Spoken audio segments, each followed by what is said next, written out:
The melody drifted on the wind, soft yet piercing, a voice that seemed to hold the night in its grasp.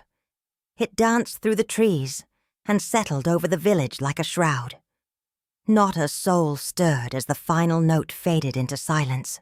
The air grew, heavy, and an unnatural calm seeped into the earth. Beneath the ancient baobab, figures lay still, their forms unnaturally lifeless. One by one, villagers gathered, lanterns trembling in their hands. Whispers began to ripple through the crowd. "It's her, the Nightsinger." Fear clung to their voices like dew on grass.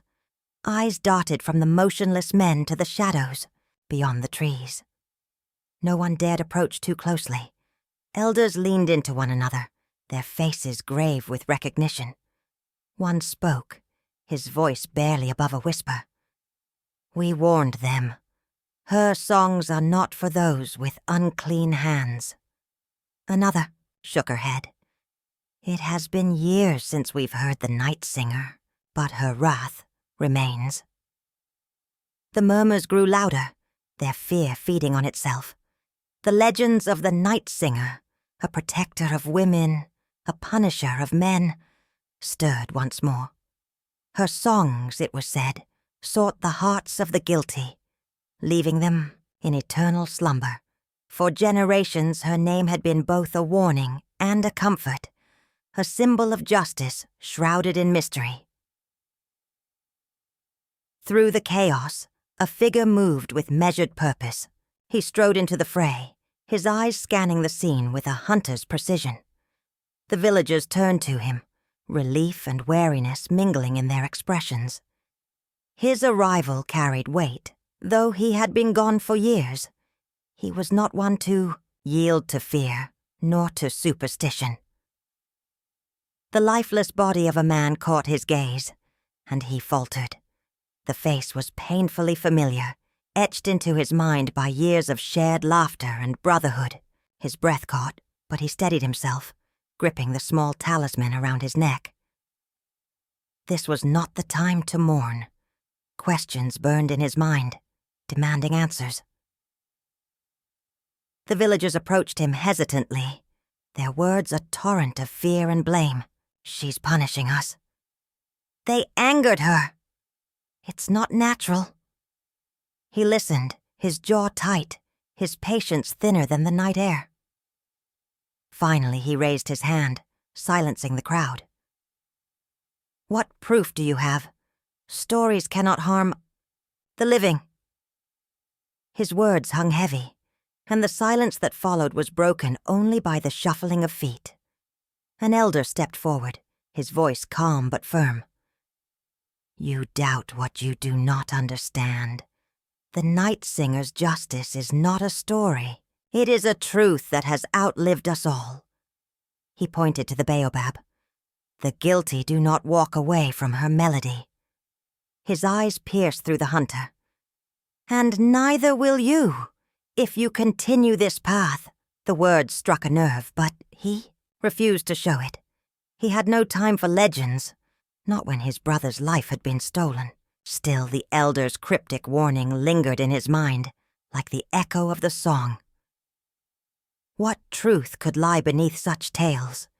He had seen no evidence of curses or spirits, only the grief-stricken faces of his people. As the villagers retreated to their homes, he stood alone beneath the baobab, his resolve hardening with every passing moment. Legends had no place in the world he knew, but something had taken his brother, and he would not rest until he uncovered the truth. He tightened his grip on his spear and turned toward the shadows, ready to face whatever lay ahead. The stories flowed like water through the village, carried on the tongues of elders who sat under the shade of the baobab tree. Their words wove the history of their people, tales of triumph and caution, passed from generation to generation. Every tale held meaning, every ritual a thread connecting the living to the ancestors. The air was thick with reverence, but unease hung at the edges. The Nightsinger's legend had returned, and the whispers of her justice divided the village. "They say she sings for the women," muttered one elder, his voice low. "She protects them when no one else will." Another shook his head, the wrinkles on his face deepening. "Protect? No. She punishes. Her song spares no guilty soul, man or woman." The circle around them nodded in solemn agreement, though not all shared the same certainty. Some called her a guardian, others feared her as a vengeful spirit. Whatever she was, her presence was undeniable. At the edge of the gathering, the hunter listened in silence. His gaze shifted from one elder to another, studying their faces as they spoke. Their words offered no answers, only more questions. His focus broke as a voice cut through the murmurs. "She comes for those who deserve it," said a woman, her tone sharp. "Those men, they were not innocent." Her statement silenced the group. Determined to find truth in the stories, he began his search among the grieving. The cries of loss echoed through the village as he approached the first family. The widow sat with her hands clenched, her eyes dry but distant. He asked her about her husband, her words measured and guarded. "He was a good man," she said, but her voice wavered. When pressed, she avoided his gaze. "He made mistakes, like all men do." A single tear slipped down her cheek. "Leave it alone." The same pattern emerged with each family, sorrow mixed with secrecy. When asked what had brought the men to the tree that night, the answers were vague, the details thin. But in the pauses between words, truth seemed to lie buried. The hunter's persistence chipped away at the surface, hints of betrayal, whispers of greed. A picture began to form. By the time he reached the edge of the village, his steps were heavier, his thoughts darker. The last widow he spoke to seemed hesitant, her hands trembling as she spoke. "They all met in secret," she said, her voice barely audible. "Decisions were made, ones that hurt many." Her eyes darted toward the shadows, as if the air itself held secrets too dangerous to speak. "She sang for them. They deserved it." The hunter's grip tightened on the spear in his hand. The tales of justice felt sharper now, like a blade against his skin. If the Nightsinger's song was justice, what did that mean for the men? And what did it mean for his brother, who had been among them? The questions were sharp, and the answers, when they came, were jagged. Whispers turned to mutters, then to outright protest as the villagers gathered around the hunter. Accusations flared like sparks. "Why do you dig where no one asked you to?" "The spirits demand silence, not meddling." "You disrespect the dead with your doubts." The hunter stood firm, his voice cutting through the noise. "The dead do not speak lies, but the living, they do." His words hung in the air, heavy and unyielding. A man stepped forward, his hands clenched into fists. "You've been gone for years. What do you know of this village now? What do you know of the Nightsinger?" The hunter didn't flinch. "Enough to know she doesn't act without reason. If you want her silence, show me why she sings." Amid the hostility, he found fragments of truth buried in the anger. The whispers about the men weren't just gossip. They were warnings, passed from mouth to mouth, stripped of detail but soaked in meaning. They spoke of meetings in shadows, decisions made by a few, for the cost of many. When he pressed further, he found a grieving widow who would speak no more than a sentence.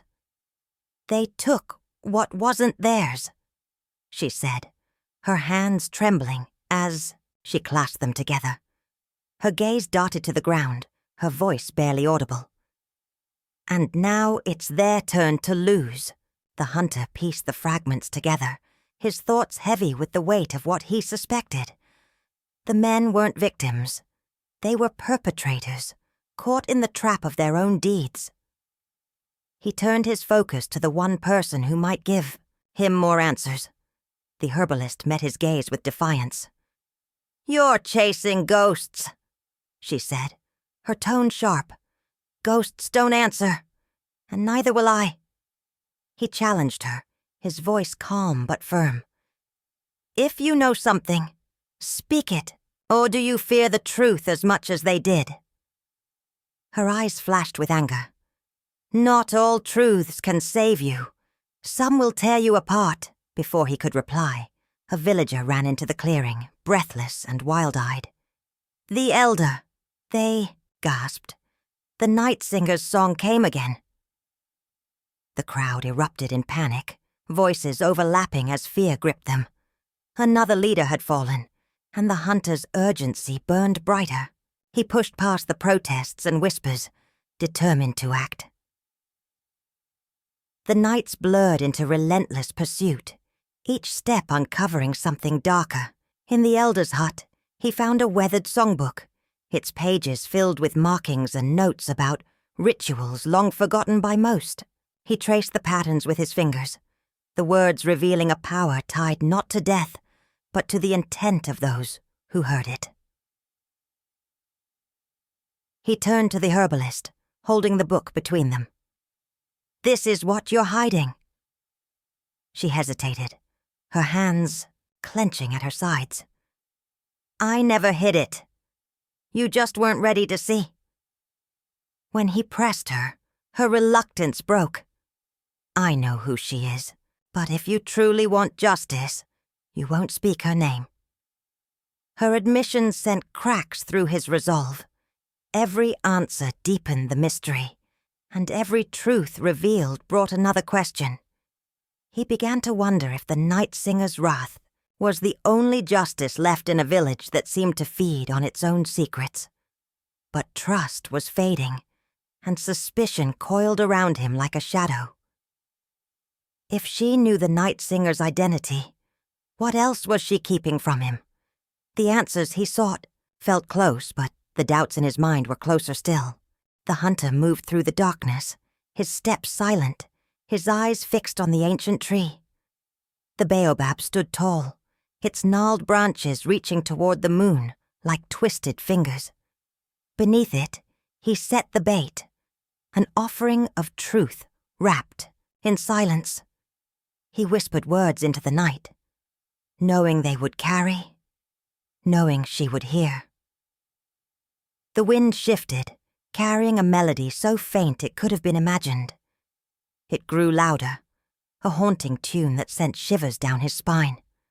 The shadows thickened, and then she stepped into the light. Her figure was cloaked in black, her face veiled, but her presence was undeniable. The air grew heavier as her gaze met his. The Nightsinger had arrived.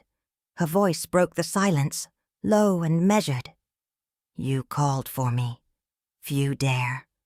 He held his ground, his hands steady though his heart raced. "You've taken enough from this village. Your justice has left it hollow." She tilted her head, the faintest hint of a smile on her lips. "Justice does not hollow what is already broken." He stepped closer, his voice sharp. "You sing for vengeance, not justice. I know who you are." Her veil shifted as she raised her chin. "Then say it." He hesitated, the weight of her challenge pressing down on him. Finally he spoke her name. "Adama." The name echoed through the clearing, a sound that seemed to ripple through the trees. She did not deny it. Her voice softened, but her words carried pain. "Do you know why I sing? Do you know what they took from me?" Her hands trembled as she pulled the veil from her face. The grief in her eyes was a storm, unrelenting and raw. "They murdered my husband, silenced him because he dared to speak the truth. I sing so their silence will never be forgotten." His breath caught, her story cutting deeper than he had prepared for. "And you think this will bring him back? That their suffering makes you whole?" Her laugh was bitter, a sound filled with years of agony. No, but it ensures their sins do not go unanswered. Their words clashed, anger and sorrow weaving through their exchange like the melody she had sung. She stepped closer, her voice low and sharp. "Tell me, Hunter, what would you do for those you love? Would you let justice sleep? Or would you wake it, no matter the cost?" Her question struck him like a blade, forcing him to confront the shadows within himself. The air between them thickened as he struggled to answer. She turned toward the tree, her voice quiet now. "The song isn't death, it's reflection. They are not gone. They sleep. Their guilt holds them in a place they cannot escape. Their crimes are their chains." Her words lingered, the revelation unraveling the truth he thought he knew. The hunter's gaze faltered. "And my brother?" Her silence was louder than any song. "He too made his choices," she said, her tone heavy. "But if you truly wish to free them, you must face what binds you. Guilt is not one-sided." The village began to gather, drawn by the tension and the melody that still hung in the air. Eyes watched as the hunter stepped forward, his voice steady but low. "If I accept my guilt, what then?" She met his gaze, her expression unreadable. "Then you will break the chains. But freedom does not undo what has been done." The decision was his to make. As the villagers watched, the hunter took a breath, his mind racing through memories he had tried to bury. His brother's laughter, their last argument, the moment he walked away, the weight of his absence pressed on him, and he felt the chains she spoke of tighten around his heart. He fell to his knees beneath the baobab, his voice steady but cracked. "I failed him. I left when I should have stayed." The words were like stones, heavy but freeing as they left his lips. The melody shifted, softer now, less haunting. Adama's expression softened as she stepped back into the shadows. "The rest is up to them." As the villagers murmured, the hunter rose, the weight of his guilt lighter, but not gone. The men beneath the tree stirred, their breaths shallow, but present. They had been freed, but the marks of their actions would remain. The hunter turned to the village, his voice carrying through the night. "This is not just her justice. It is ours. We must choose to be better." The melody faded, and with it, Adama vanished into the night. The hunter stood tall, his resolve renewed. The story of the Nightsinger would not end here, but it would live on as a lesson, and the village would carry the weight of her song for generations to come. The sky blushed with the first rays of dawn, painting the earth in soft light, as the hunter knelt before the fire. The elder's voice carried over the crackling flames, low and steady, reciting words that had passed through generations. In his hands, the hunter held a bundle of herbs and ash, symbols of cleansing and renewal. He placed them into the fire, watching as smoke spiraled upward, carrying his silent plea to the ancestors. He closed his eyes, the weight of his failure pressing on him. His voice broke the silence, steady but heavy. "I left when I should have stayed. I turned my back when he needed me most." The flames seemed to flicker in response as he continued. "I ask for forgiveness, from him, from this village, from myself." His words hung in the air, and the elder nodded, signaling that the ritual was complete. The bodies beneath the baobab tree stirred, their breaths shallow but present. One by one, the men opened their eyes, confusion clouding their faces. The hunter's chest tightened as he realized the truth. Though their souls had been freed, their bodies remained broken, trapped in a liminal state. The elder placed a hand on his shoulder. "Their guilt is gone, but their actions cannot be undone. Justice has its price." At the edge of the clearing, a shadow shifted. Adama stood silent, her veil drawn once more. Her gaze lingered on the hunter. her expression unreadable. Without a word, she turned and walked into the forest, her figure blending with the trees, until she was gone, the villagers whispered, unsure if they had witnessed a spirit or a woman, but the hunter said nothing. Her absence was louder than any song she could sing. The village gathered as the sun climbed higher, its warmth unable to ease the tension that hung over the people. The elder's voice rose again, calling for reflection. We have lived too long in silence, too long in fear. Let this be the moment we change. The villagers murmured, their voices uncertain but growing stronger. Women stepped forward, their eyes fierce, their voices steady. No more secrets, no more silence. Stories began to spill into the open, truths long hidden, now laid bare. The men who had fallen beneath the Nightsinger's melody were revealed, to have conspired against the community, their greed and exploitation exposed. The villagers listened, their shame and anger mingling. The elder spoke again, his tone firm. Justice is not revenge. It is a choice to do what is right, even when it is difficult. The hunter stood apart, watching as the village shifted around him.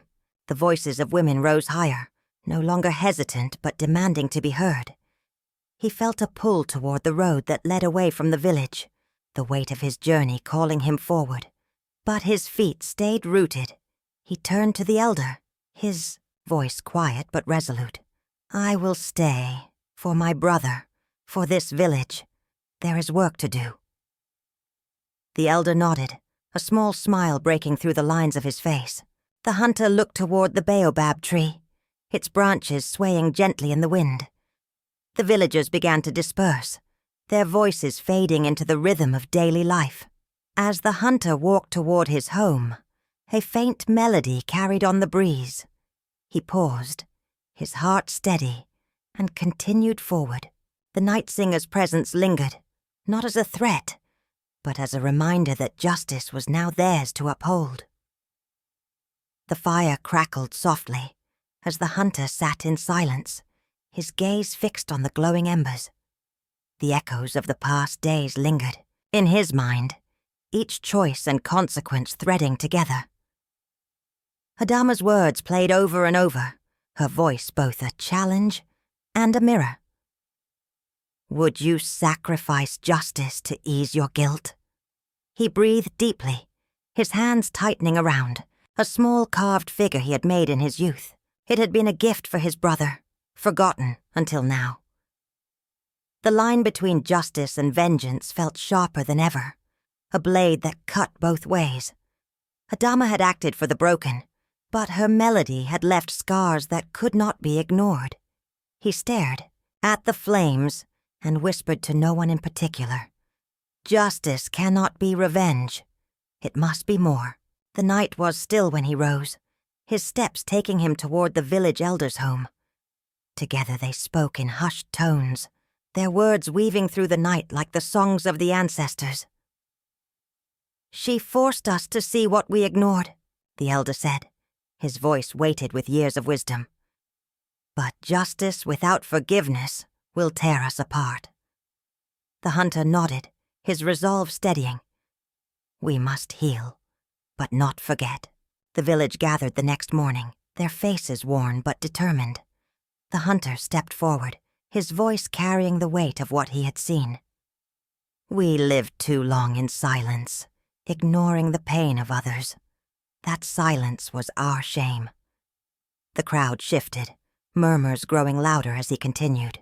But guilt is not the end. Forgiveness is the road forward. Women stood together, their voices rising with strength.